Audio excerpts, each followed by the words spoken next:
매주 화요일 오후 1시 10분을 기다리는 분이 많습니다. 최강욱 전 의원, 대한민국 최고의 정치평론으로 여러분들과 일주일에 한 번씩 만나 뵙는데요. 오늘 고소의 전략에서 윤석열 파면돼도 불확실성이 고조되는 이유가 있다. 정확하게 최강욱 의원께서 분석해 드리겠습니다. 어서 오십시오. 네, 안녕하세요.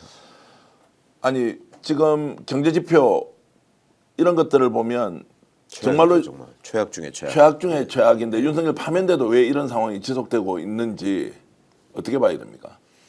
나라 걱정을 안 하는 집단이 지금 권력을 휘두르고 있잖아요. 나라가 어떻게 되든 나의 어떤 지금까지의 사회적 위치, 그다음에 경제적 이득 이것만 놓치지 않으면 된다라는 생각, 그리고 앞으로 이 내란 사태 이후에 이게 이제 단죄되는 과정에서 어떻게 비껴나가고 내가 살까 뭐 이런 생각만 가지고 움직이다 보니까 지금 이렇게 급변하는 국제 정세나 서민들의 지금 어려워진 삶이나 이런 거에 대해서는 아무런 관심이 없는 것 같아요. 별로 언급도 없잖아요. 말로는 무슨 뭐 경제가 중요하고 하기 때문에 저희는 헌법을 어깁니다 뭐 이런 식의 얘기를 하고 있었었는데 참 큰일입니다. 빨리 정리가 돼야지. 야, 근데 이제 정리가 안 되고 있으니까 국민들의 걱정은 더 이제 많아지고 있는데 한덕수 얘기부터 바로 들어가 보겠습니다. 예.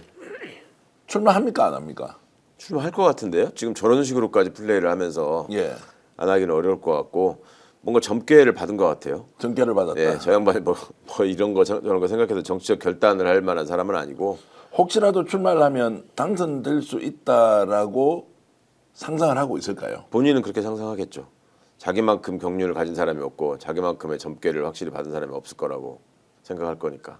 그리고 실제 가능성은 얼마나 있다고 보십니까? 실제 가능성이 없지만 제로죠. 예, 모든 사람들이 보면 과거에 저 최재형 씨가 감사원장 그만두고 뛰쳐나올 때도 야, 윤석열이도 나가는데 내가 못하냐 뭐 이런 생각이 있었다는 건데 이분도 윤석열과 같이 근무도 해보고 여러 상황을 볼 때 아니 저런 것도 대통령 됐는데 내가 못할 게 뭐 있어 이런 생각을 하겠죠. 네, 예. 지금 한덕수는 정말로 되겠다 생각하고 나온다라고 본인은 판단하기 될 가능성이 없습니다. 그런데 자 정치적 중립을 지키면서 대선 관리 제대로 하겠다라고 몇 번이나 국민들한테 공언을 했는데 예. 본인은 어떤 논리로 지금 대선 출마에 대해서 생각을 정리하고 있지 않느냐? 이건 어떻게 봐야 됩니까? 이 사람의 멘탈은 어떤 거죠? 어차피 국민들한테 약속한 거를 지키는 거는 별로 중요하게 생각하지 않는 사람이었잖아요. 예.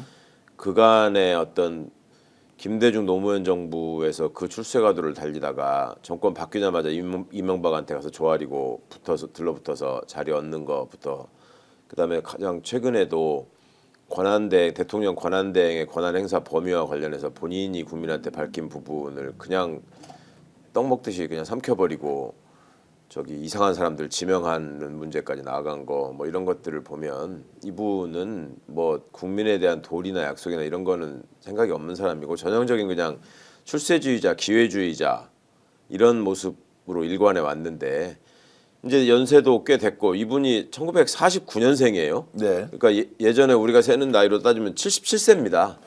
근데 그 사이에 총리도 2번씩이나 했겠다. 뭐 장관도 해봤고 내가 이제 남은 거는 대통령뿐인데 지금 본인이 그간에 좀 숨기고 살았던 시절도 있었지만 어쨌거나 호남 출신이고 거기다가 자기는 미국하고 되게 가깝다. 그래서 뭐 트럼프가 자기를 인정해준다 이런 식의 코스프레를 하고 있고 그 다음에 국힘의 전통적 지지 기반인 영남의 표가 분명히 있을 것이고 이분 또 지원하는 의원들이 충청 중심이라고 하더라고요. 네. 뭐 그렇게 되면은 소위 보수 세력을 다 통합해가지고 뭐 승부를 내서 내가 표를 다 합쳐가지고 이길 수 있다라는 계산을 했다는 소리를 제가 들었습니다. 그래서 본인이 그냥 괜히 저러는 게 아니라 본인은 당선을 확신하고 있다. 자, 그런데 당선을 확신하고 있으면 대통령 권한 대행 오늘이 민간국가 예. 이제 발효가 된 날입니다. 4월 예, 11일, 그렇죠. 15일부터 뭐 이 문제에 대해서 당장 나서 가지고 미국을 만나서 안덕건 산자부 장관 보내 가지고 뭔가 조치를 취하고 별 문제 없도록 할 텐데 발효가 됐는데 오늘 아무 소리도 안 합니다. 예. 정부의 공식 입장은 그게 뭐 별 문제도 없는 일인데 사실상 정리된 거다 뭐 이런 거 아니었나요? 외교부 장관이 전에 떠드는 거 보면 아니 오늘 발효가 돼버렸다고요. 아니 그러니까요. 그러면 왜 협상을 왜 합니까? 발효가 되는 게 아무 문제가 없으면 글쎄 말이에요. 그러니까 빨리 나서서 우리가 외교적으로 해결해 보겠다라고 국민들 앞에 공언한 거 아닌가요? 네. 그러니까 국민들 앞에 공언하고 약속한 걸 이 사람들이 뭐 지키는 게 언제 한 번이라도 있었나요? 그냥 제일 중요한 거는 내가 내란죄로 처벌받지 않아야 된다. 두 번째, 어차피 공직생활 얼마 안 남았는데 다음 정부에서 어느 쪽의 눈치를 보면은 또 자리가 생겨서 법인카드 가지고 저 기사 있는 차 타고 다니면서 또 빌붙어서 살 수 있을까? 뭐 이런 것만 관심이죠. 자, 출마를 기정사실로 본다. 그리고 민간 국가는 모르겠다. 경제는 폭망인데도 그것도 지금 현재 내가 할 수 있는 일이 없다. 자기는 돈 많으니까. 돈이 많으니까. 실제 바깥에 나가 보시면 자영업하고 현장에서 지금 경제활동하는 분들 진짜 죽어나지 아 않습니까? 진짜 너무 심각하더라고요. 네. 정말 저 붙잡고 저 같은 사람 붙잡고 이렇게 하소연하시는 분들이 이렇게 많을 정도면 진짜 놀랐습니다. 너무. 너무 힘들어서 망하고 싶어도 망할 수도 없다. 이런 말씀을 듣고 제가 그냥 눈물이 팍 야, 진짜 쏟아지려고 하더라고요. 뭐 그렇습니다. 망하고 정말. 싶어도 망할 수가 없다 지금. 왜냐하면 적고 다른 걸 할 수도 없고 접히지도 않는다는 거예요. 예전처럼 어떤 장사를 하다가 이걸 뭐 다른 사람한테 넘기거나 제3자에게 어떤 식으로든 좀 뭔가 사업권을 양도하면서 새로운 길을 찾아 나설 수도 있어야 되는데 투자 모든 것을 다 날리고도 또 돈을 더 넣어야 되는 상황이니까 망하고 싶어도 망할 수도 없다라고 하는데 이들이 지금 내란 세력들이 보여주는 모습 여러분 똑똑히 기억하고 있어야 한다. 우리가 이런 부분에 대해서 한번 오늘 깊이 있게 다뤄보겠습니다. 기본으로 돌아가서 한덕수가 이제 이런 상황인데도 불구하고 공직자로서 가지는 최소한의 의무감 이런 것도 포기할 정도는 원래 아니었지 않습니까? 이 사람이. 원래 몰랐습니까 우리가? 글쎄요. 원래 아니었는지 원래 그런 사람이었는데 그간에 어쩔 수 없이 숨기고 살았는지는 앞으로 행보를 통해서 드러나겠죠. 뭐. 예. 저는 원래는 그렇지 않았는데 뭔가를 노리고서 사람이 변하는 거다라고는 별로 생각하지 않습니다. 예. 개인적으로는. 자 일단 국힘에서는 받아는 줄 것 같습니까? 홍준표 방방 뛰고 있습니다. 지금 김문수를 홍준표가 넘어선다는 이야기도 있는데 네. 계속 견제구를 날리고 있는데 대선 출마했을 경우에 국힘하고 단일화해야 되지 않습니까? 예. 그거 지금 뭐 전망하는 것 가능하겠습니까? 지금 이 오늘까지가 아마 후보 국힘에, 등록이죠. 후보 등록을 해야 되는 거죠. 한덕수 씨가 오늘 후보 등록을 하고 본인이 어떤 상황을 자초하기는 쉽지 않을 것 같고 네. 결국 나오는 얘기처럼 무소속으로 뛰면서 자기가 보수를 대표하는 후보니까 나하고 단일화해야 된다 뭐 이런 식으로 갈 가능성이 높다는 또는 거잖아요. 한 20명 데리고 나와서 당을 하나 만들어서 또 간다는 뭐 가정도 있고요. 아 그래요? 예, 신당 그럼 얘기도 예. 신당으로 아예 가서 준비를 예. 해줄 테니까 당대당 통합하자 이제 이런 이야기도 뭐 기술적으로는 나오더라고요. 꼭 그렇게 했으면 좋겠네요. 그래요. 꼭 그렇게 했으면 좋겠는데 홍준표 씨도 근데 무슨 뭐 국힘을 장악하고 있는 사람이 아니고 예. 그 안에 홍준표 씨를 따르는 사람이 얼마나 늘어나고 있는지는 모르겠지만 아직까지 소수일 것 같은데 홍준표 씨가 그 앞으로 한덕수 씨의 행보와 관련해서 다 이렇게 브레이크를 걸고 이 장애물을 둘 만한 역량이 될까요? 자기 앞가림하기도 바쁠 것 같은데. 지금 현재 당 내부 분위기는 김문수가 1등으로 달리고 있지만 홍준표가 역전할 수도 있다라는 얘기도 나오더라고요. 일단 예. 의원들이 홍준표 쪽으로 줄을 많이 선다. 그리고 제가 장성철 소장을 통해서 들어보니 친윤 중에 친윤이었던 이제 윤한홍 의원이나 예. 강릉의 대표적인 정치인 뭐 욕도 많이 듣고 있는 사람이죠. 이철규 의원이 아예 홍준표와 손을 잡았다라는 얘기를 제가 들었습니다. 그러면 상당히 많이 홍준표 쪽으로 쏠리고 있는 거 아니냐라고 얘기가 나오더라고요. 예. 그 경쟁 구도는 뭐 누가 이기는지 중요하지 않겠지만 김문수, 홍준표 이렇게 경합을 하면 결과가 어떨 것 같습니까? 홍준표 씨는 김문수 씨를 이기는 문제보다 명태균 씨를 이기는 문제가 더 시급한 거 아니에요 지금? 명태균 씨가 절대 가만히 안 있을 것 같은데. 가만히 안 있을 것 같은데 명태균이 어제 그제 지금 상황을 보면 완전히 판을 가지고 논다라고 이제 하면서 예. 대선에 개입하지 않을 수도 있다.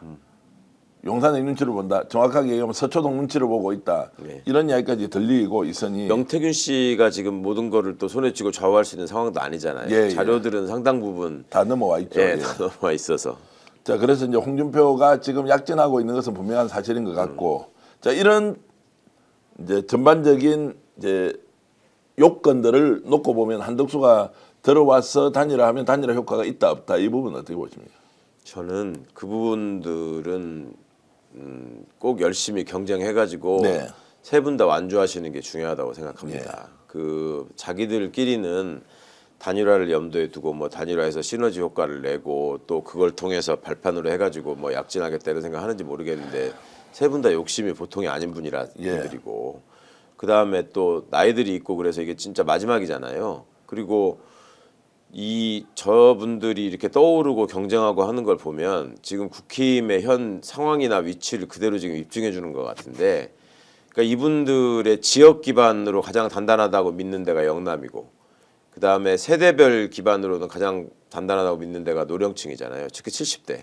그러니까 70대 후보들 세 분이서 지금 주목을 받으면서 경쟁하는 이 모습이 국힘으로서는 어찌 보면은 당연히 진행되는 수순이라고 볼 수도 있는 상황인데, 이 세 분이 다들 인생의 마지막 승부를 지금 한다고 하는 입장에서 또 노후를 이제 완벽하게 준비해야 된다고 생각하는 입장에서 그 욕심이 부딪히는 상황이 보통이 아닐 것 같고요. 단일화하는 과정이 무지하게 어려울 것이다.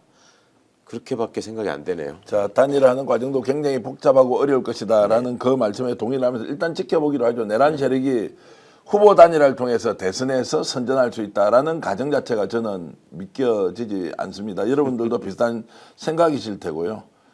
벌써 10,000분이 들어와서 저희들 동시 접속하고 있는데 아유. 역시 이제 최강호 의원이 나오실 때마다 이렇게 많은 분들이 함께 해주셔서 진심으로 감사의 말씀드리고요. 고맙습니다. 그리고 좋아요, 구독 눌러주시면서 이 방송 즐겨주시면 더 많은 분들이 공유해서 함께 할 수 있다 말씀드리겠습니다. 자, 오늘 충격적인 분석을 시작하겠는데요. 예. 바로 지기현 부장 판사와 관련된 내용입니다. 예. 윤석열이 어제 82분 동안 이야기를 했고, 자, 저 정도로 굴복시키려는 의지 또는 판사로서는 수모를 느낄 정도로 윤석열이 저렇게 과격한 행동을 했지 않습니까? 예. 거기에 대해서 지기현은 계속 딸려갈 것이냐 말 것이냐라는 부분에 의문을 제기하는 사람들이 있더라고요. 어떻게 예. 보십니까? 지규현이 지금 윤석열한테 끌려가고 있는 것이냐. 네. 어제 상황은 좀 끌려가다가 이건 좀 아닌 거 아니야? 이런 상황까지 간 것 같고요. 네.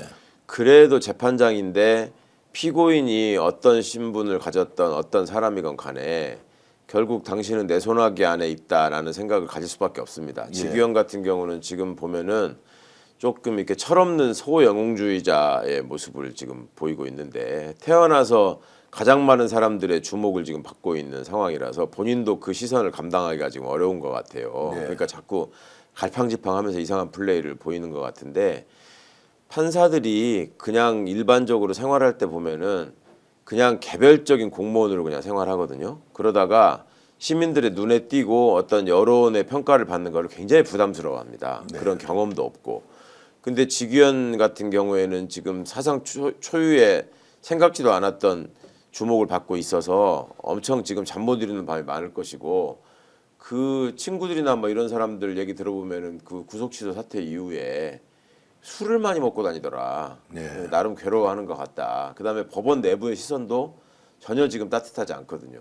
당신이 지금 이 재판을 감당할 능력이 되냐? 그리고 그럴 상황이냐? 너 회피하는 게 맞지 않냐?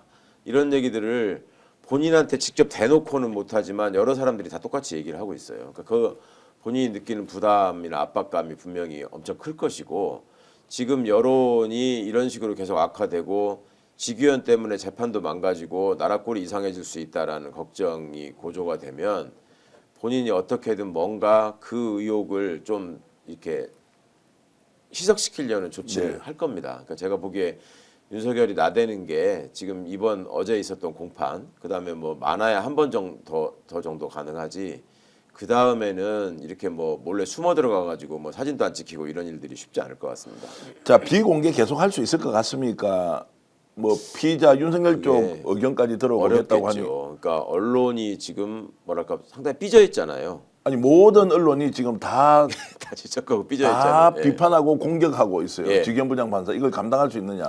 그게 언론이 무슨 시대적 정의감 때문에 그런다기보다도 본인들이 왜 매번 이거 일종의 그 특종 사진을 찍었었는데 왜 못하게 하느냐 이거잖아요. 예. 더 쉽게 말하면. 그러니까 그런 거를 지기현이 감당 못할 겁니다. 결국은 다음에는 못 이기는 척, 이번에 뭐라고 핑계도 이상하게 됐잖아요. 뭐 늦게 신청하는 바람에 뭐 어쨌다라는 얘기를 했는데, 그거를 저는 무슨 신청 받아가지고 의견 들어서 시간 봐가지고 허가한다는 소리도 이번에 처음 들어봤고 거의 재판장의 전권인데 아마도 어떤 형식적인 절차를 통해 가지고 지난번에 비공개한 거에 대한 일종의 알리바이를 만든 다음에 결국은 허가하게 될 것 같습니다. 자, 그러면 이제 그 논리도 조금 더 파고 들어가 보겠습니다. 21일 날 이제 2차 공판이 있는데 언론사에서 당연히 이제 신청했을 거 아닙니까? 언론이 늦게 신청해서 이걸 판단을 못했다고 했고 그리고 윤석열 측에서 동의 여부도 확인할 시간이 없었다라고 하는데 이제 언론 이미 신청하고 있으니까 검토하겠다라고 하면 윤석열 동의를 구했는데 동의하지 않아서 비공개로 한다. 이것은 판사가 그렇게 밝힐 수가 있습니까? 그러니까 그렇게 밝힐 수도 있겠지만 그렇게 하는 순간 이제 그러면 당신은 윤석열 하자는 대로 하는 사람 아니냐라는 걸 감당해야 되기 때문에 그렇게 못할 거예요. 그게 또 동의가 필수적인 요건도 아니고 예전에 이명박 박근혜는 그러면 묶여서 나가는 거 뭐 동의해서 찍혔겠습니까? 네.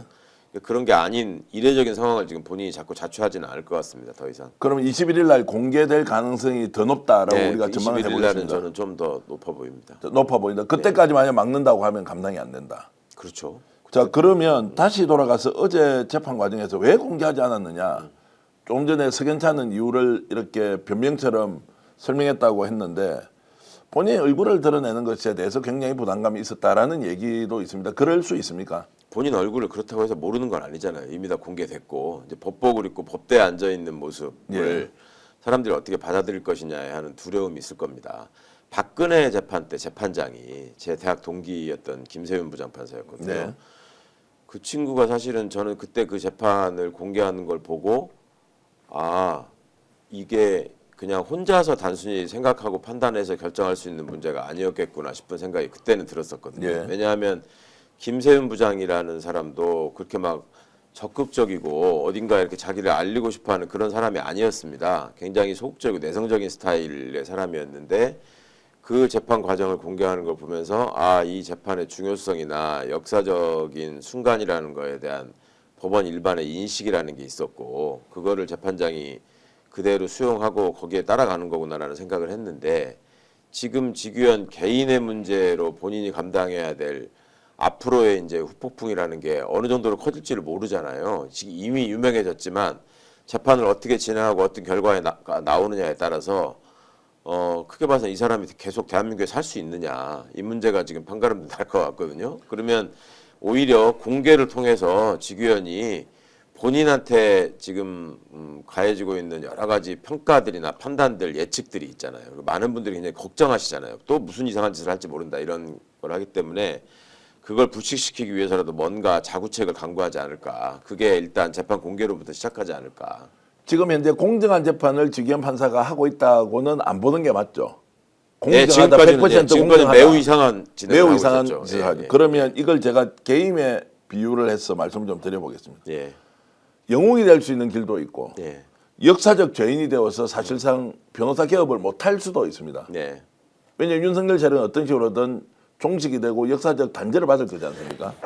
그렇겠죠. 예. 그렇게 봤을 때 선택을 해야 할 건데 영웅의 길로 갈 것이냐 역사적 죄인의 길로 갈 것인가라는 것은 지극히 인간 지기현 판사로서 결정해야 되는 거 아닌가요? 그렇죠. 그렇죠. 예. 예. 그런데 재판을 공개한다. 예. 윤석열의 지금 일종의 변명이나 폭력적인 행위가 어떤 국민이 보더라도 납득하기 어렵다고 했을 때 지기현은 어떤 결론을 내릴 것이냐라고 이제 궁금해질 수밖에 없거든요. 그러니까 결론적으로 먼저 말씀을 드리자면 통상적인 재판의 형태대로 따라갈 것이다 결국은. 과거 대통령 전직 대통령들에 대한 재판대로. 그리고 시청자분들의 이해를 돕기 위해서 조금만 정리를 하자면 지금 공개 비공개로 표현하는 게 사실은 이 언론의 촬영을 허가하느냐 아니냐의 문제죠. 재판을 공개는 하고 있죠. 이제 법적인 의미로 얘기를 하자면 기자들도 다 들어가서 취재하고 있고 방청객들도 들어갈 수 있고 근데 이제 그거를 외부에 공개하는 언론의 카메라를 허용하지 않는다라는 건데 이게 모든 재판에서 다 언론이 가가지고 재판 장면을 촬영해가지고 내보내는 건 아니었잖아요. 공개 자체가 이례적인 일이긴 합니다. 근데 그 이례적인 일이라는 게 피고인 개인의 어떤 악성을 드러내기 위해서 공개한다기보다는 재판 자체가 갖고 있는 역사적 의미 때문에 공개를 하는 것이고 재판장의 입장에서도 본인이 법정 안에서 자기가 왕이 돼가지고 주도하는 원님 재판을 하는 게 아니라 국민적 시각에서 국민들한테 납득이 갈 만한 판결을 하는 게 중요하다라는 생각을 가지고 재판에 임해야 되는 게 이런 사건의 특징이라서 그런 점들에 대한 인식이 조금이라도 있다면 지규현 판사가 지금까지 보였던 모습과는 좀 달라져야 된다. 또 그렇게 될 것이다 라고 보는 게 맞을 것 같습니다. 혹시 본인이 살기 위해서 윤석열 증거인멸 이렇게 시도하고 폭력적인 방식으로 표현하고 예. 아예 법정에서 구속시켜 버릴 수도 있다 이런 전망은 어떻습니까? 그것도 충분히 가능하다고 봐요. 충분히 가능하다. 그러니까 앞으로 이제 상황이 좀 진행되다 보면 어제 윤석열이 법정에 출석하고 하는 과정에서도 예. 자기 집에서 거기까지 뭐 거리도 얼마 안 되는데 그 앞에서 그 한남동에서 나올 때처럼 일종의 퍼레이드를 하면서 올 수도 있는 사람이잖아요. 네. 진의 세력들을 깔아놓을 수만 있다면. 근데 그분들이 거의 안 왔다는 거잖아요. 네. 그제는. 그러니까 그런 상황들이 지금 갈수록 윤에 유리하게 호전될 가능성은 없고 오히려 이제 대선 국면이 진행되고 어떤 새의 향방이 정해지면 정해질수록 내부 증언들이 많이 터져 나올 텐데 그 증언 중에는 윤이 석방된 이후에 한남동으로 돌아가서 무슨 짓을 했는가 이게 이제 많이 나올 것 같거든요. 증거인멸에 대한 의혹은 엄청 지금 나오고 있지 그러니까요. 않습니까? 예. 어떻게 또 거기 가서 가만히 있었겠습니까? 예. 뭐 그 국민 세금을 했는지 어쩐지 모르겠지만 거기서 파티한다고 먹고 즐기는 수준의 사람인데 당연히 자기 살기 위한 이상한 짓들을 많이 감행했을 것 같은데 그 부분들이 터져 나오는 순간 이게 재판부는 외부에다가 지금 두고 국민적인 분노가 끌어오르는 거 감당할 수 없을 겁니다. 자, 예를 들어서 윤석열 재구속한다고 하면 현재 재판부에서 예. 그 재판을 진행하고 있고 본인은 구속 취소를 했지 않습니까? 예.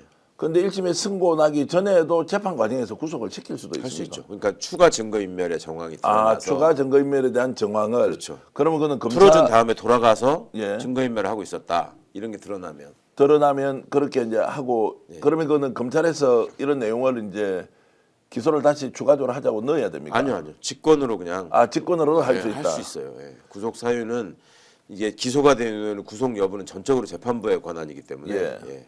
할 수 있습니다. 그러면 그런 가능성을 우리가 조심스럽게 점을 쳐보면 윤석열이 태도를 바꿀 수도 있다. 예. 고분고분, 예. 차근차근 아, 상세하게 설명할 가능성이 있느냐 없느냐에 대한 것도 우리가 좀 짚어봐야 할 것 같은데요. 그럴 사람이 아닙니다. 윤석열은 예, 지금 어제 보이는 모습도 그렇고 앞으로 보일 모습도 그렇고 철저하게 일종의 자기 최면을 확실하게 걸어가면서 내가 뭐 잘못했냐 이거는 그냥 정치적인 음모일 뿐이고 나는 거기에 희생되는 사람이고 나는 앞으로도 이런 입장을 절대 바꾸지 않겠다라는 거를 다 드러냈다고 보이거든요. 그리고 검사할 적에 법정에 들어와 가지고 보이는 태도도 제가 직접 목격하고 상대방 이제 피고인의 변호사로서 직접 본 적이 있는데 이 사람은 그 객관적인 판단이나 그 본질과 무관하게 자기가 굉장히 똑똑하다고 생각하는 사람이에요. 그리고 법정에서도 절대로 억지 소리를 하는 거를 그 두려워하지 않습니다. 검사 때 또 그렇게 해가지고 그런 위압적인 태도를 통해서 재판부를 그 압박하는 게 늘 주요했다고 믿었던 사람이기 때문에 앞으로도 법정의 불량한 태도가 바뀔 가능성은 저는 별로 없어 보입니다.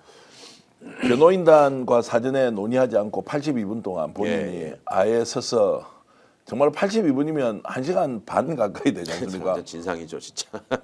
그걸 혼자서 이렇게 설명하고 얘기를 다 했다. 예. 그리고 변호사하고 상의를 하지 않았다. 예. 이건 어떤 의미로 봐야 됩니까? 변호사도 그러니까. 통제가 안 된다는 건가요? 전혀 안 되는 거죠. 예. 아까도 말씀드린 것처럼 자기가 제일 잘났고 똑똑하다고 생각하고 법정은 내가 여기서 지배를 해본 공간이라는 자기 나름대로 자신감이 있을 거예요. 네. 근데 이게 어떤 법률적인 지식이나 또 진실에 대한 어떤 근거가 있으면은 그런 게 주요할 수 있는데 저도 재판 많이 받아보기도 하고 참여도 해봤지 않았습니까? 가장 멍청한 짓이 피고인이 변호인의 조력을 듣지 않고 변호인이 주도하게 하지 않고 지 맘대로 재판에 끼어들어가지고 나대는 겁니다. 근데 지금 그런 일을 하고 있는 거죠. 그러니까 이 사람은 여전히 법정 자체를 자기가 살 수 있는 어떤 정치 선전의 장이라고 충분히 그렇게 활용할 수 있다고 믿고 있는 것 같고 또 그렇게 하라고 그 저기 주인이신 우리 김 박사께서 시킨 것 같습니다. 네. 당신은 그래야 산다. 그럼 윤곽근은 나와가지고 또 윤석열을 위해서 해명을 하고 예. 뭐 우리는 원천적으로 헌법재판소의 파면 결정 내용 자체가 완벽하다고 생각하지 않고 다 엉터리다라는 전제로 해버리면 그걸 사법부에서 지금 받아들일 가능성이 거의 없지 않습니까? 그렇죠. 헌법재판소도 다 판사들인데 예. 그러니까 법원 내 구성원이라는 사람들이 예. 헌재가 또 다 판사 출신인 게 맞잖아요. 예. 그런데 이 법원 구성원들의 특징이 몇 가지가 있는데 첫 번째로는 이게 검사하고 우리가 같은 식구다라는 생각을 하는 사람들이 여전히 많아요. 같은 법조인으로서 식구다. 근데 그거 못지않게 많은 게 뭐냐면 우리가 검사보다는 낫다. 이게 일종의 이상한 우월의식 같은 게 좀 있어요. 그 다음에 세 번째로 제일 중요한 거는 우리의 이익이다. 그러니까 국민들이 어떤 위헌적인 상황 때문에 고통을 받고 막 불법이 횡행하고 헌법을 무시하는 공직자들이 준동하고 이러는 거는 이 사람들한테는 별로 그렇게 아프게 다가오지 않아요. 네. 근데 자기 신변을 위협하는 거, 자기 집 앞에 와가지고 쌍욕 그 확성기에다가 막 떠들어대는 거, 그 다음에 자기 근무하는 사무실 부시는 거, 그 다음에 자기 뒷조사하는 거 이런 거에 굉장히 민감한 존재들이거든요. 근데 지금 그런 거를 지금 다 당하고 있는 와중에 헌재 결정마저 이제 정면으로 무시하는 태도를 지금 보이고 헌재에서 했던 거짓말을 지금 여기 하급심 법정에 와가지고 그대로 반복하고 있지 않습니까? 더 세게 하더라고요. 그렇죠. 근데 직위원 아니라 어떤 판사도 이거는 이제 학문적으로 분석이 된 건데 미국에 있는 판사든 유럽에 있는 판사든 한국에 있는 판사든 법 사회학적으로 보면은 가장 신경을 쓰는 게 그 집단 내에서의 평판입니다. 그러니까 재판장이라는 자가 피고인 하나를 어떻게 제어를 못하고 저렇게 떠들게 방치하면서 재판 소송주의도 제대로 못한다. 그거는 그 준거 집단에서는 거의 사람 취급을 받지 못하는 상황이 될 수 있어요. 네. 그런데 그 와중에 헌재가 지금 상식적으로 봐도 상당 부분 내란 혐의에 대해서 다 판단을 했잖아요. 근데 그런 거를 하급심 판사가 지 개인적인 생각이나 취향이나 지향을 가지고 없는다. 그거 불가능한 일입니다. 네. 그러니까 이 사람들이 어떤 큰 일에 맞닥뜨리게 되면은 제일 신경 쓰는 게 자기가 욕먹지 않는 거거든요. 그 욕먹지 않는 길은 가장 안전한 길을 택하는 거고 그 안전한 길이라는 거는 앞 사람이 어떻게 했는가 그거를 따라가는 게 제일 좋겠다. 이렇게 판단하는 게 통상적인 관행이 그 예예요. 그러니까 지규현 판사가 앞으로 지금까지 보였던 이런 이상한 태도를 보이는 게 지속되기가 어려울 것이다라고 말씀드리는 부분도 그거와 관련돼 있는 것이고 이렇게 노골적으로 윤곽근도 그렇고 윤석열도 그렇고 다 검찰 출신 아닙니까? 네. 그럼 거기서 지금 뭐 법관 출신들 혹은 법관이 하는 판단을 우리는 존중하지도 않겠고 믿지도 못한다 이렇게 나와버리면 스스로 무덤을 파는 겁니다 지금. 자, 그래서 저희들이 아마 방송에서는 처음으로 윤석열이 주기현 부장판사에 의해서 재구성이 될 가능성이 있다라고 하는 전망을 내놓고 있는 것이고요. 근데 이게 자신이 없다라고 했을 때 혹시 본인이 1심을 지금 진행하고 있는 중에 예. 나 재판 못하겠어 이렇게 회피할 수도 있습니까? 회피할 수도 있는데 그 회피하기도 늦었어요 지금 이미 시작을 해버렸기 때문에. 그러니까 재판이라는 건 저도 절차를 알아보니까 예. 이미 판사가 정해서 1심을 시작하면 회피하기 어렵다고 하더라고요. 그럼요. 예, 시작되기 전에 회피를 했어야 되는데 네. 이렇게 되면 회피하기는 어렵고 이제 중간에 인사이동을 요청할 수는 있죠. 뭐 건강상의 이유 같은 걸 들고 업무가 예. 너무 과중해서 도저히 여기 못 버티겠다 이렇게 할 수 있는데 글쎄요 이제 이 앞으로의 태도를 좀 보시면 알겠지만 가장 지극히 평범한 모습으로 보이려고 많은 애를 쓸 것 같아요. 그러니까 이런 사례가 있어요. 장동혁이라고 있잖아요. 예. 그 사무총장, 예. 판사 출신이죠. 예, 예. 보궐선거로 김태흠 씨가 도지사 되는 바람에 그 자리로 들어가가지고 보궐선거로 지난 21대 때 국회로 들어왔죠. 예. 그 전에 장동혁이라는 사람이 법사위에 파견 나와 있던 판사였고요. 그 다음에 이제 법원으로 복귀를 합니다. 근데 법사위에 파견 나와 있던 시절에는 민주당 의원들하고 엄청 가깝게 지내면서 그 최순실 재산 환수법이나 그 관련 특별법을 어떻게 만들 것인가에 대한 법률적인 조언을 굉장히 적극적으로 했던 사람이에요. 정치를 하고 싶었던 욕심이 있는 사람이었던 거죠. 근데 광주지방법원 판사로 있을 때 전두환 씨 재판을 맡게 됐어요. 그때 재판장이에요. 그러면 지금 많은 분들이 걱정하시는 게 지규현이라는 사람이 특정한 정치적 지향을 가지고 매우 이상한 결론을 내리고 끝까지 이 사건을 망치고 나라 꼴이 어찌 되든 본인이 윤석열을 살리기 위해서 매진할 가능성이 있다. 이걸 걱정하시는 시민들이 상당히 많으시더라고요. 네. 근데 장동혁 같은 사람, 장동혁 의원 같은 사람의 정치적 행보를 보시더라도 지금 나와서 의원이 된 다음에 갑자기 뭐 한동훈하고 가장 가까운 사람이라고 하면 사무총장을 하다가 지금은 또 아스팔트 구구의 선봉처럼 돼 있어요 지금. 그러니까 뭔가 이게 행보를 걷잡을 수가 없고 가장 어떤 게 이득이 되느냐로 봐가지고 기회주의적인 행보를 하는 걸로 보이는데 그런 사람조차도 판사로 있을 때는 전두환 재판을 사람들이 관심을 가지고 다 지켜보니까 네. 굉장히 신경을 쓰면서 진행을 하고 처음에 전두환이 이거 서울에서 올라오기도 내려오기도 너무 멀고 노령에 힘드니까 이거는 뭐 비공개해달라 출석하지 않게 해달라 이런 걸 한두 번은 거절하다가 나중에 받아줬거든요. 네. 받아주고 나서도 엄청난 비판을 받았습니다.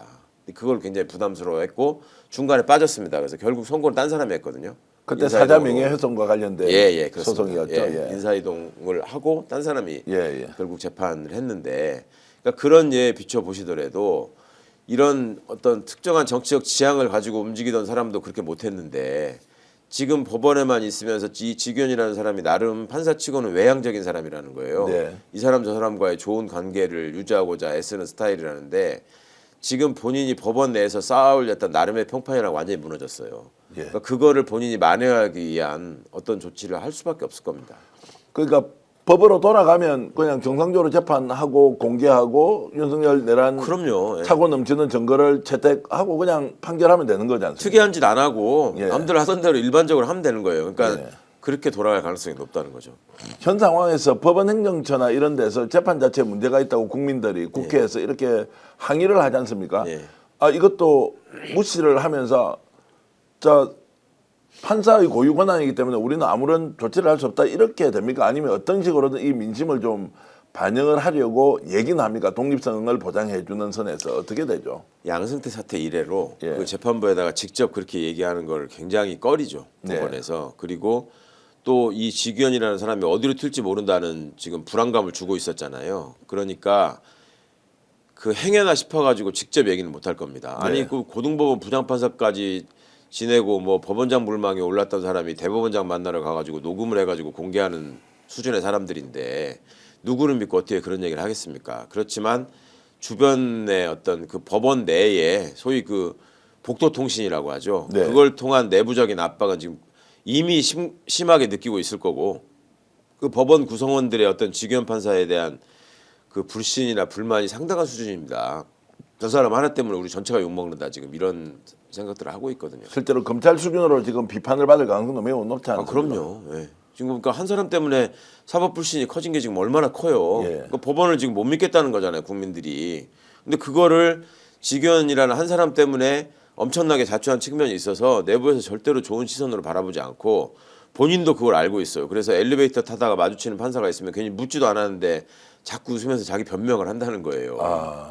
직접 물어보지도 그런 않는데. 정언을 이제 예, 제가 갖고 판사들한테 계시네요. 들었어요. 예. 그러니까 본인도 뭐, 굉장히 부담스러워하고 있다. 그럼요. 예. 아니 왜 검찰이 항고를 안 했을까요? 뭐 이런 식으로 얘기를 한다는 거예요. 그러니까 예. 자기 책임 아니라 이거지.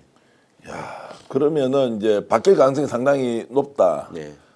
제일 중요한 것은 공개만 돼버리면 본인도 본인의 판사로서 또는 예, 이제 예. 사법부의 신뢰를 회복하기 위해서 정상적으로 재판을 가져갈 수 있다고 생각을 해도 되겠습니까? 그럼요. 그리고 법원 이제 언론을 의식할 수밖에 없을 텐데 예. 지금 재판 끝나자마자 이제 자기 기사 뭐 나왔나 열심히 찾아보고 있을 겁니다. 오늘 예, 예.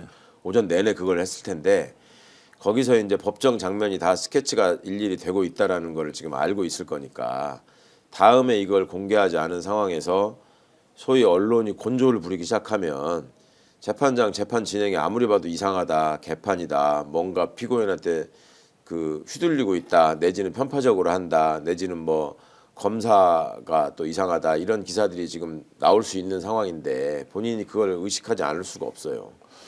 혹시라도 판사가 윤석열 같은 강적을 만납니다. 전직 대통령이에요. 예. 그러면 실제로 재판하는 과정에서 판사임에도 불구하고 영향을 받아서 쫄거나 주눅이 들거나 오히려 저 사람 말을 좀 들어줘야 되겠다라고 하는 이런 약간의 굴종감을 느끼면서도 따라갈 수밖에 없는 이런 일이 있습니까 실제로? 일반적으로는 그렇지 않은데 예. 개인의 성향에 따라서 그런 사람도 있을 수 있죠. 그러니까 본인이 생각할 적에 저 사람이 대단한 사람이다라고 여기는 거는 오히려 일반적인 판사들은 그 네가 내 법정에 있는 피고인인데 뭐 네가 뭔데? 뭐 이런 생각을 하는 경우가 더 많은데 예. 그냥 다른 한편으로 아, 저 사람이 공직에 있으면서 나보다 더 높은 자리에 있었고 힘이 더 있는 사람 같으면 나도 조심해야지 이런 생각을 하는 사람도 일부 있는 건 사실이에요. 예. 예. 그렇지만 그 사람이 그런 어떤 위치를 과시하면서 자신을 무시하고 그냥 압박하려는 태도로 일관한다. 그러면 그걸 그대로 수용하는 사람은 그거는 또 없죠. 그 나름의 자존심이 있는데. 제가 알고 있는 이제 일반적인 재판은 그냥 이 사람이 뭐 도간에 든 쥐라고 하기에는 좀 표현이 그렇지만 어쨌든 생사 여탈권을 판사가 가지고 있는 것이고 예, 예. 그러면은 그 사람이 일단 기본적으로 판사를 존중해야 하고 판사는 인정하면서 재판을 진행하면 뭐 기소 내용과 그리고 당사자의 이런 이제 변론을 섞어서 판단하는 것인데 윤석열에게 왜 이렇게 쫄아 있느냐라고 이제 제가 질문을 드리면 예. 사전에 누군가로부터 압박을 받아서 이 재판을 그냥 정치적으로 좀 해 달라고 한 것이냐 아니면 원래 이 사람의 성향이 지금 뭐 소위 말하는 민주당 이재명 이런 사람들 싫고 아예 그냥 아스팔트 걷고라도 나는 완전 보수야 찐 보수야 이런 자신의 성향 때문에 이것을 드러내고 재판을 한 것이냐 이 두 가지는 어떻게 지금 개인적인 성향이 작동했을 가능성이 많이 있죠. 오히려 개인적인 외부의 성향이. 압박을 받았다기보다는 예, 예. 원래 타고난 태생이 강남 8학군의 예, 예. 개포고등학교 서울법대 판사 뭐 이런 것들이 영향을 더 크게 미쳤다. 이재명 대표 재판하는 과정에서도 판사에 따라서 재판 진행이 너무 다르잖아요. 예. 그러니까 어떤 사람은 검사들 소속이 어딘지를 따져보면서 기본부터 확인하는 사람이 있고 어떤 사람은 하자는 대로 다 가면서 말하지도 않은 걸 얹어가지고 재판하는 사람도 있고 하는 게 개인적인 성향이 작동하는 면이 있는데 이 사건의 경우는 지금 본인이 그런 어떤 개인적인 성향으로 일관하기엔 너무 큰 사건인데다가 다른 한편으로는 또 그런 게 있거든요. 판사들이 자기가 어떤 행동이나 어떤 결론으로 향해 갈 적에 가장 의식하는 게 뭐랄까 그러니까 그 의식한다는 게 좀 두려워한다는 게 네. 언론에 의해서 본인이 어떻게 평가받느냐를 굉장히 많이 신경을 쓰고요. 예, 예. 그 언론에 영향을 미치는 존재로 그러니까 그 검찰의 태도를 보시면 알 수 있어요. 검찰이 재판 진행이 본인들한테 불리하다라고 생각하면은 살살 말을 흘려가지고 판사를 공격하잖아요. 그럴 때 그 수법을 보면 그게 먹힌다고 생각하니까 하는 거거든요. 우리는 저 사람들의 스타일이나 속성이나 배짱을 아는데 이렇게 하면 쟤들이 힘들다라는 걸 알기 때문에 이렇게 하는 거예요. 그러니까 지금 혹시라도 지규현 판사가 쫄아 있는 면이 있다면 윤석열이 그런 집단의 두목이었으니까 그 집단의 쫄개들이 여전히 살아 있으니까 무슨 짓을 할지 모른다라는 걱정이 마음 한편에 있을 거고 언론을 통해서 내가 가급적이면 좋은 사람으로 영웅적으로 묘사되고 싶은데 그렇게 하려면 어떻게 해야 되냐라는 본인의 욕심이나 걱정이 또 크게 자리하고 있을 거고 그러니까 그런 사이에서 많이 본인도 힘들고 갈등하는 상황들이 많이 있을 겁니다. 근데 결국은 그렇게 하다 보면 앞에 하는 사람들이 했던 대로 안전하게 가자 이런 선택을 할 가능성이 높아 보인다는 거죠. 제가 최강욱 의원님과 함께 이렇게 고소의 전략 하는데 우리 방송 생각보다 많은 분들이 보기 때문에 예.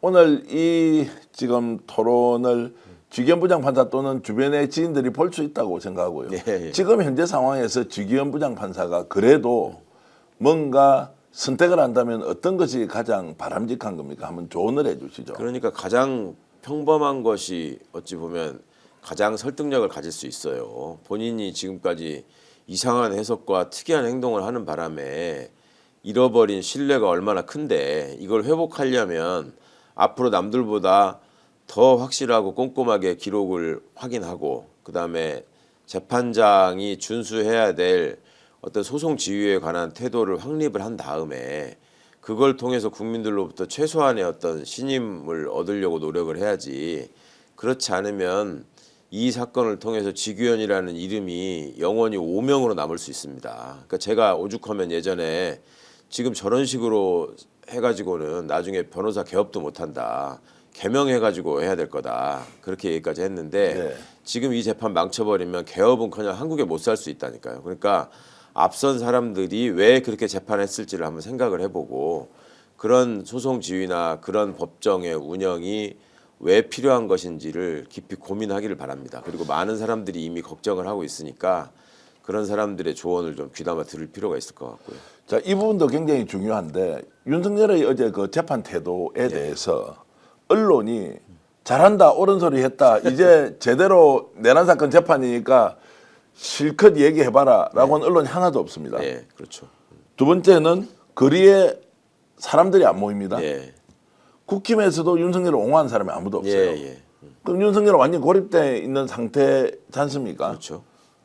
왜 아무도 안 도와줍니까? 보수 언론 나서서 윤석열 도와줘야 되는 거 아닌가요? 그러니까 아무리 봐도 저게 도움이 되는 면이 이제 하나도 없다고 생각하는 거 아니겠어요? 예. 그전까지는 저게 파면되는 거를 최대한 미루고 혹여나 파면이 안 될 상황이 생기면 그동안에 자기들끼리 유지했던 그 수국이득권 카르텔이 연명할 수 있는 기회가 더 늘어난다라고 생각해서 조선일보를 중심으로 일부 극우 매체들이 윤석열을 편들고 이상한 논리를 만들어서 퍼뜨리는 일을 했는데 결과적으로 실패했지 않습니까? 네. 그리고 윤석열이 보이는 태도를 보면 이거는 자기 진영의 입장에서 보더라도 저거는 지 생각만 하지 이 진영의 앞날에 대해서는 아무런 지금 관심이 없다. 네.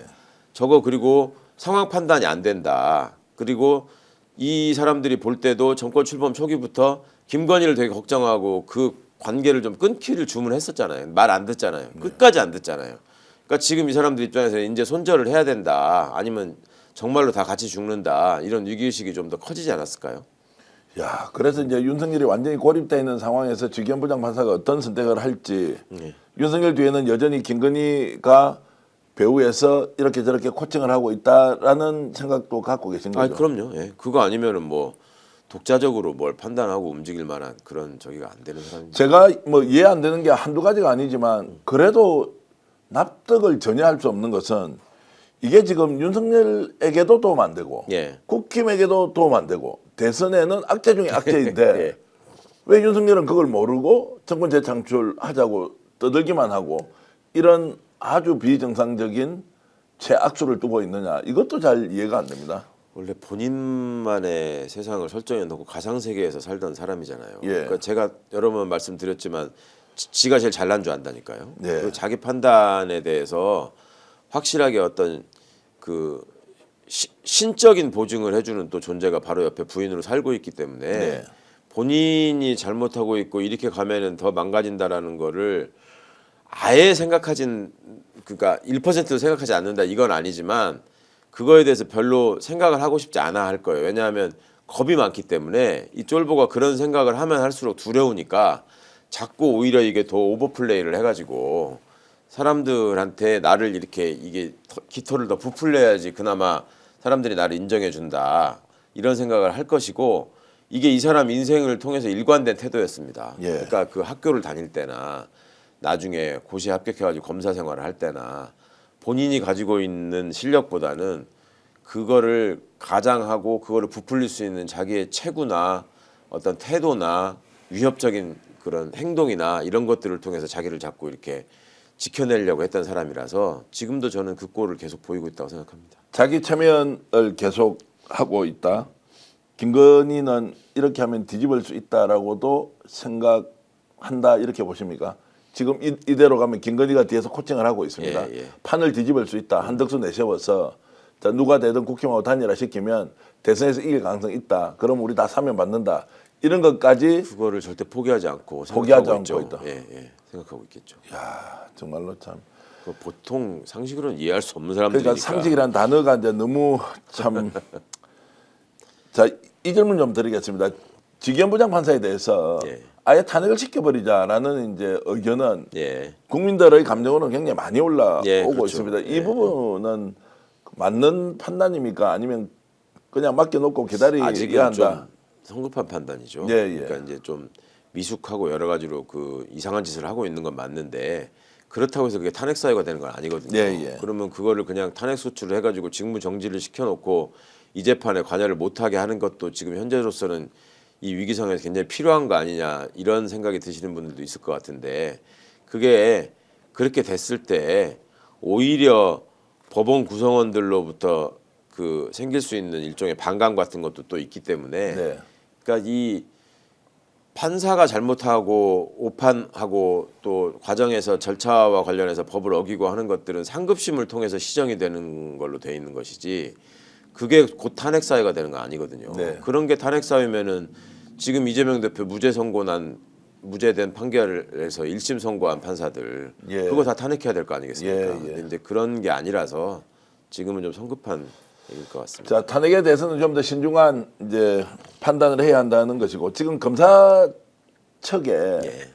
공소 유지는 어떻습니까? 어제 재판장에 나갔던 이제 예, 그 예. 공소 유지 검사의 숫자나 이런 것들 다른 사람하고 비교하니까 현저히 적극성이 떨어진다라는 얘기를 하던데 이 부분 예. 어떻습니까? PT 할 때도 뭐 목소리도 낮았다 뭐 이런 이야기도 하고요. 면피성으로 소극적으로 하는 거는 사실일 겁니다. 그렇습니까? 예, 사실일 텐데 그렇다고 해서 그러면 사건을 망가뜨릴 정도로 이상하게 할 것이냐? 그것도 어렵습니다. 왜냐하면 가장 중요한 거는 특검이 예정돼 있기 때문이고 예. 그러면 여기서 재판 과정에서 뭐 증거를 빼버렸다거나 이상한 짓을 하게 되면 본인들이 처벌받을 수 있다는 거를 지금 생각하기 때문에 그렇게는 못할 것이고 또 이 헌법재판소의 결정이 있었다라고 하는 것이 검찰의 어떤 장난질도 상당 부분을 제약하는 면이 있어서 그 극단적으로 걱정하는 것처럼 아예 그냥 제대로 입증도 안 하고 망가뜨려 버리지 않겠느냐라는 걱정을 하실 수가 있는데 지금 준비 절차를 거쳐서 처음 증인을 신문한 게 실제로 국회의원 끌어내라는 지시를 받았던 지휘관들, 중간 지휘관들을 증인 신문을 했잖아요. 대대장들, 연대장을. 그러니까 그런 것만 보더라도 그 할 수 있는 뭐랄까 최저선에서 공소유지에 지장을 안 받는 범위 정도가 이들이 취할 수 있는 가장 소극적인 태도지 그걸 벗어나 가지고 사건을 망치는 데까지는 못 갈 겁니다. 혹시 내란 사건 수사 주체가 맞지 않다라고 해서 직연부장 판사가 각하 결정을 내리고 네. 검찰에서는 항소를 아예 안 한다. 똑같은 패턴으로 즉시항고 하지 않았지 않습니까? 예. 이런 식으로 하면서 윤석열 무죄 줄 것이다. 그 걱정도 하시더라고요. 근데 예. 이게 있죠. 그 직위원이 예를 들어서 무죄를 한다. 그러면은 그거는 어차피 항소심이 있기 때문에 뒤집힐 가능성이 당연히 높아질 수밖에 없는 거고 무죄를 한다는 거는 이제 실제 판단에 나갔다는 거잖아요. 근데 말씀하신 각하라고 표현하시는 거는 공소기각을 말하는 건데 형사소송에서 이제 이 친구가 얘기한 것처럼 무슨 뭐 변호인이 지금 수사권이 원래 없는 데서 수사를 했다고 하니 이 증거나 수사가 다 잘못된 거라서 이걸 갖고 재판할 수 없다라고 하는 공소기각이잖아요. 그렇게 되면 그걸로 사라지는 게 아니라 다시 기소하면 되는 겁니다. 다시 이제 수사기관에서 이제 수사를 하면 되는 것이니. 그렇죠. 다시 기소하면 되는 거라서. 아 그거는 이제 저 일사부재 이런 것하고 크게 관계가 없이 가면 되는 것이다. 공소기각은 기소하면 됩니다. 자 그러면은 결국 마지막 선택은 이제 직연부장 판사가 내릴 것인데 전망을 해주시면 어떻습니까? 어떻게 결론을 낼 것 같습니까?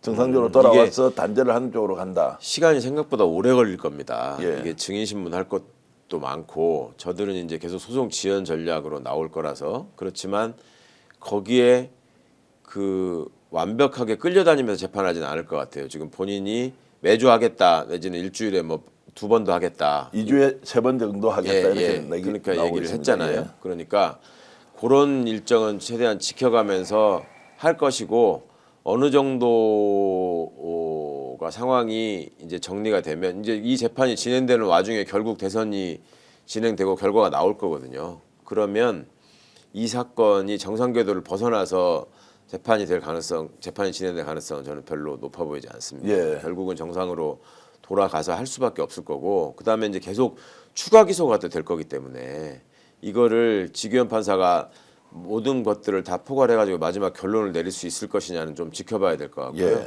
중간에 회피는 아니지만 무슨 다른 어떤 상황들이 생길 수 있다. 그러니까 직권 구속을 하거나 아니면 뭐 인사이동을 하거나 직권 구속을 하게 돼서 뭔가 재판이 또 별다른 잡음 없이 이루어진다면은 빠른 시일 내에 지기현 판사가 선고를 하고 벗어나는 방법도 있을 수 있고 그렇지 않고 그냥 재판이 지연되고 그 증인들이 너무 많아지고 늘어지게 된다면 지기현 판사가 선고를 못할 가능성도 있는데 결국은 선고를 하게 될 가능성이 높다고 보이고 유죄 선고를 할 것이다. 자 마지막으로 지기현은 승부수를 던진다, 던지지 않는다. 어떻게 보시고 스스로 어떤 면의 승부수? 회피하지 않고 끝까지 간다고 하면 승부수를 던질 텐데 그 승부수라는 것은 결국 윤석열에 대한 법정 구속 그리고 사형이나 무기징역에 준하는 엄벌 이렇게 선택할 가능성이 높다고 보십니까? 회피는 안 할 거고요. 그다음에 직권 구속 여부는 앞으로 어떤 상황이 전개되느냐, 그러니까 어떤 내부적인 증거인멸의 상황이 나오느냐에 따라서 여론이 어떤 방향과 어느 정도의 분노가 있느냐에 따라서 직권 구속의 가능성을 배제할 수 없고, 그러니까 여론이 들끓으면 직권 구속을 할 가능성이 높아 보이고. 그리고 앞으로의 재판 진행은 통상적인 과정으로 무리를 빚지 않으려고 애쓸 가능성이 높다. 알겠습니다. 오늘 최강욱 의원을 통해서 여러분들 직위원부장 판사가 어떤 본심을 갖고 있는지 저희들이 분석해 봤습니다. 사필 규정이라고 이야기하지 않습니까? 원리 원칙대로 그리고 법대로 돌아가면 됩니다. 그래서 국민들에게 그 결과가 어떤 것이든 던져주는 것으로 본인은 할 일을 다하는 것이다. 너무 개인의 생각 그리고 평소 갖고 있는 뭔가 편향된 시각 배제시키라는 국민들의 이런 열화와 같은 요구 직위원부장 판사 좀 받아들이면 어떻겠습니까? 본인이 정말로 소신이다, 윤석열은 무죄다 라고 한다면 그걸 국민들 앞에 직접 설명하면서 설득하십시오. 그렇지 않고 이렇게 이상한 방법으로 회피하는 것은 정말로 국민들이 용납하기 어렵다. 이런 말씀을 제가 드리겠습니다. 광고 잠깐 하겠습니다. 128만 원 최대 현금 혜택을 드리고 있는 인터넷 비교원입니다.